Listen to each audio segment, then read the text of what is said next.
कायद अवाम ने अपने जान का नजराना पेश किया। मेरे 2 भाई शहीद हुए हैं। जो अवाम की तकलीफ है वो मेरी तकलीफ है।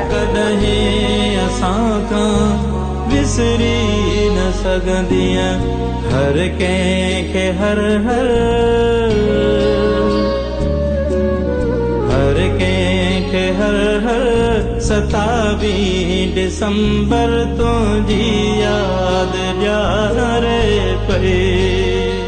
शहीद जमहूरियत अगूणी वज़ीर आज़म शहीद रानी मोहतरमा बेनज़ीर भुट्टो के 27 दिसंबर योम शहादत के मौके ते सुर्ख सलाम पेश करियूं था, जे मुल्क ख़ातिर पंहिंजी जान जो नज़रानो पेश कयो ऐं जामे शहादत नोश कई। पारां डिप्टी इंफॉर्मेशन सेक्रेटरी तालकी काज़ी अहमद रईस कुर्बान अली जमाली। विसरी न सगंदियां हर के हर हर हर के हर हर 27 दिसंबर तो जी याद